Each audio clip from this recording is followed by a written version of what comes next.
సంపూర్ణ కార్తీక మహాపురాణము 9వ రోజు పారాయణము సప్తదశాధ్యాయము పూర్వోక్త ఉద్భూత పురుషునికి అంగీరసుడిలా ఉపదేశిస్తున్నాడు. నాయనా, ఒకప్పుడు కైలాసములో పార్వతీదేవికి శివుడు చెప్పిన విషయాలనే నీకిప్పుడు చెప్పబోతున్నాను, శ్రద్ధగా విను. ఉద్భూత పురుషునకు అంగీరసుడు చేసిన ఆత్మజ్ఞానబోధ.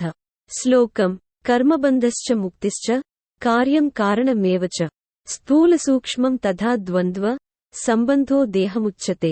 కర్మబంధము, ముక్తికార్యము, కారణము, స్థూల సూక్ష్మము, ఈ ద్వంద్వ సంబంధితమే దేహమనబడుతుంది. శ్లోకం: అత్ర బ్రూమ అస్సమాధానం కోన్యో జీవస్త్వమేవ హి స్వయం పృచ్ఛిమాంకోహం బ్రహ్మైవాస్మి న సంశయః. జీవుడంటే వేరెవరూ కాదు, నీవే. అప్పుడు నేనెవర్ని అని నిన్ను నువ్వే ప్రశ్నించుకుంటే నేనే బ్రహ్మనై ఉన్నాను, ఇది నిశ్చయము అనే సమాధానమే వస్తుంది. పురుష ఉవాచ: అంగీరస, నువ్వు చెప్పిన వాక్యార్థ జ్ఞానమా నాకు తట్టడం లేదు. నేనే బ్రహ్మను అనుకోవడానికైనా బ్రహ్మ అనే పదార్థమును గురించి తెలిసి ఉండాలి గదా. ఆ పదార్థ జ్ఞానము కూడా లేనివాడనైన నాకు మరింత వివరముగా చెప్పమని కోరుతున్నాను. అంగీరస ఉవాచ: అంతఃకరణానికి, తద్వ్యాపారాలకి, బుద్ధికి సాక్షి సచ్చితానందరూపి అయిన పదార్థమే ఆత్మ అని తెలిసికొనుము. దేహము కుండవలే రూపాదివత్గా ఉన్న పిండశేషము ఆకాశాది పంచభూతాల వలన పుట్టినది అయిన కారణముగా ఈ శరీరము ఆత్మేతరమైనదే తప్ప ఆత్మ మాత్రము కాదు. ఇదే విధముగా ఇంద్రియాలుగాని, అగోచరమైన మనస్సుగాని, అస్థిరమైన ప్రాణముగాని ఇవేవీ కూడా ఆత్మ కాదు అని తెలుసుకో. దేనివలనైతే దేహింద్రియాదులన్నీ భాసమానాలవుతున్నాయో అదే ఆత్మగా తెలిసికొని ఆత్మపదార్థమే నేనై ఉన్నాను అనే విచికిత్సను పొందు. ఏ విధంగానైనా అయస్కాంతమని తాను ఇతరుల చేత ఆకర్షింపబడకుండా ఇనుమును తానాకర్షిస్తుందో అదే విధంగా తాను నిర్వికారి అయి బుద్ధ్యాదులను సైతము చలింపచేస్తున్నదే దానిని ఆత్మవాచ్యమైన నేనుగా గుర్తించు. దేని సాన్నిధ్యము వలన జడాలైన దేహేంద్రియ మనఃప్రాణులు భాసమానాలవుతున్నాయో అదే జనన మరణరహితమైన ఆత్మగా భావించు. ఏదైతే నిర్వికారమై నిద్రాజాగ్రత్ స్వప్నాదులను, వాటి ఆద్యంతాలను గ్రహిస్తున్నదో అదే నేనుగా స్మరించు. ఘటాన్ని ప్రకాశింపచేసే దీపం ఘటితమైనట్లే దేహేతరమై నే అనబడే ఆత్మచేతనే దేహాదులన్నీ భాసమానాలవుతాయి. సమస్తమూ పట్ల ఏర్పడుతూండే అగోచర ప్రేమైకారమే నేనుగా తెలుసుకో. దేహేంద్రియ మనః ప్రాణాహంకారాల కంటే విభిన్నమైనది జనితత్వ అస్తిత్వ వృద్ధిగతత్వ పరిణామత్వ క్షీణత్వ నాసంగతత్వాలనే షడ్వికారాలు. లేని దానినే ఆత్మగా, అదే నీవుగా, ఆ నీవే నేనుగా, నేనే నీవుగా, త్వమేవాహంగా భావించు. ఈ విధంగా త్వం, నీవు అనే పదార్థ జ్ఞానాన్ని పొంది తత్కారణాత్ వ్యాపించే స్వభావము వలన సాక్షాద్విధిముఖంగా తచ్చబ్దార్థాన్ని గ్రహించాలి. తత్ శబ్దానికి బ్రహ్మ అని అర్థము. శ్లోకం: అతద్వ్యవృత్తిరూపేణ సాక్షాద్విధి ముఖేన చ వేదాంతానాం ప్రవృత్తి స్యాత్ ద్విరాచార్య సుభాషితం. అతః శబ్దానికి బ్రహ్మణమైన ప్రపంచమని అర్థం. వ్యావృత్తి అంటే ఇది కాదు ఇది కాదు అనుకుంటూ ఒకటొకటిగా ప్రతిదానిని కొట్టిపారవేయడం.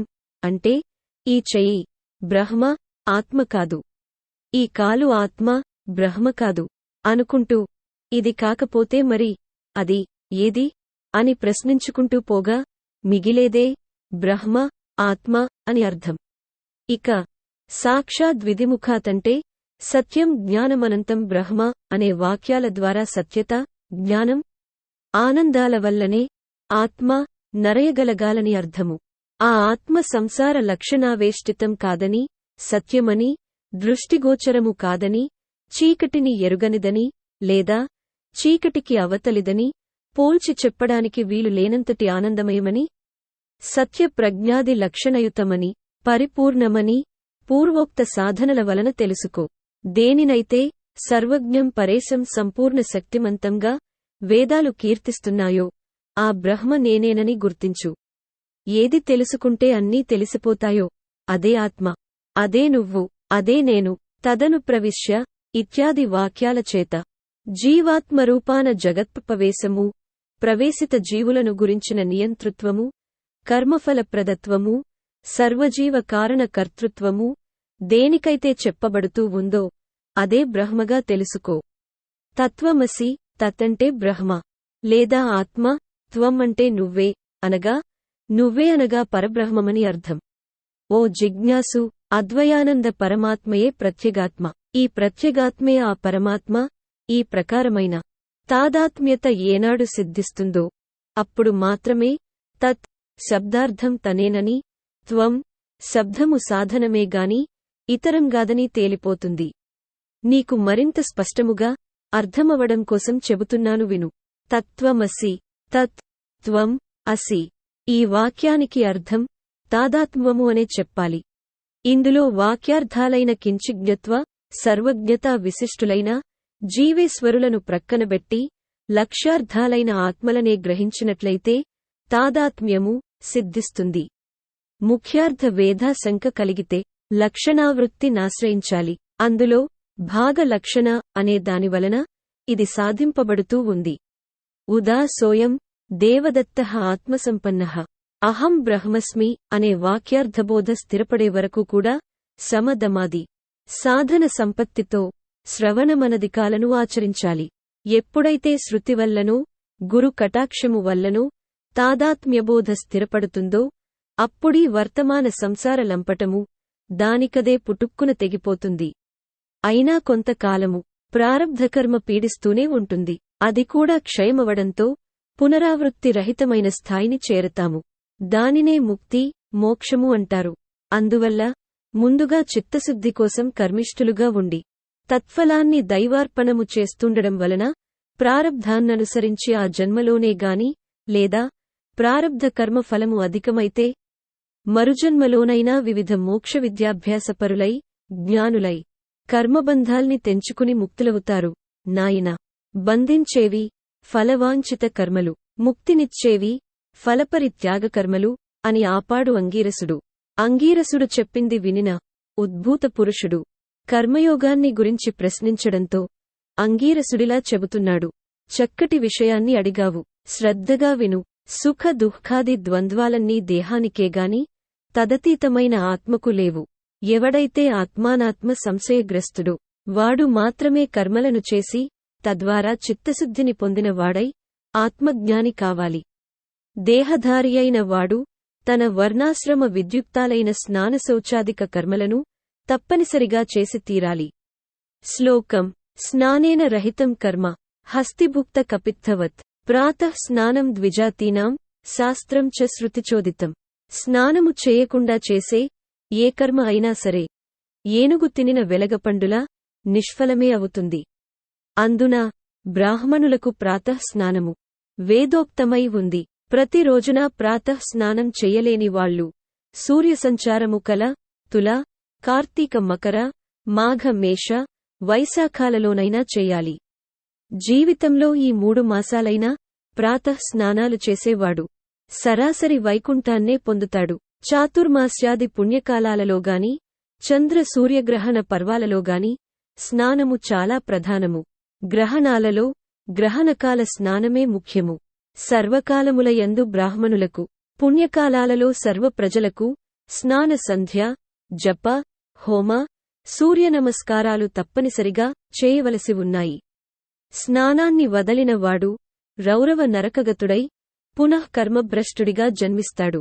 ఓ వివేకవంతుడా, పుణ్యకాలాలన్నింటా సర్వోత్తమమైనది కార్తీకమాసము. వేదాన్ని మించిన శాస్త్రము, గంగను మించిన తీర్థము, భార్యతో సమానమైన సుఖము, ధర్మతుల్యమైన స్నేహము, కంటికంటే వెలుగు లేనట్లుగానే కార్తీకమాసముతో సమానమైన పుణ్యకాలముగాని కార్తీక దామోదరునికన్నా దైవముగాని లేడని గుర్తించు. కర్మ మర్మాన్ని తెలుసుకుని కార్తీకములో ధర్మాన్ని ఆచరించేవాడు వైకుంఠమును చేరుతాడు. నాయనా, విష్ణువు లక్ష్మీసమేతుడై ఆషాఢశుక్ల దశమ్యంతంలో పాలసముద్రాన్ని చేరి నిద్రామిషతో శయనిస్తాడు. పునః హరిబోధిని అనబడే కార్తీకశుక్ల ద్వాదశినాడు నిదురలేస్తాడు. ఈ నడుమ 4 మాసాలనే చాతుర్మాస్య వ్రతము అంటారు. విష్ణువునకు నిద్రాసుఖప్రదమైన ఈ 4 నెలలు కూడా ఎవరైతే హరి ధ్యానమును పూజలను చేస్తుంటారో వాళ్ల పుణ్యాలు అనంతమై విష్ణులోకాన్ని పొందుతారు. ఈ విషయమై ఒక పురాణ రహస్యాన్ని చెబుతాను విను. ఒకానొక కృతయుగంలో విష్ణువు లక్ష్మీతో సహా వైకుంఠ సింహాసనాన్ని అలంకరించి ఉండగా నారదుడు అక్కడకు వెళ్లి వారికి మ్రొక్కి, హే శ్రీహరి, భూలోకంలో వేదవిధులు అడుగంటాయి. జ్ఞానులు సైతము గ్రామ్య సుఖాలకు లోనైపోతున్నారు. ప్రజలంతా వికర్ములై ఉన్నారు. వారెలా విముక్తులవుతారో తెలియక నేను దుఃఖితుడనవుతున్నాను అని విన్నవించాడు. నారదుని మాటలను విశ్వసించిన నారాయణుడు సతీసమేతుడై వృద్ధ బ్రాహ్మణ రూపధారియై తీర్థక్షేత్రాదులలోనూ బ్రాహ్మణ పరిషత్పట్టణాలలోనూ పర్యటించసాగాడు. కొందరు ఆ దంపతులకు అతిథి సత్కారాలు చేశారు. కొందరు హేళన చేశారు. ఇంకొందరు లక్ష్మీనారాయణ ప్రతిమలను పూజిస్తూ వీళ్లను తిరస్కరించారు. కొందరు అభక్ష్యాలను పాపాచరణులని చూచిన శ్రీహరి ప్రజోద్ధరణ చింతనామానసుడై చతుర్భుజాలతో కౌస్తుభాది ఆభరణాలతో యథారూపాన్ని పొంది ఉండగా జ్ఞానసిద్ధుడనే ఋషి తన శిష్యగణ సమేతముగా వచ్చి ఆయనని ఆరాధించాడు. అనేక విధాలుగా స్తుతించాడు.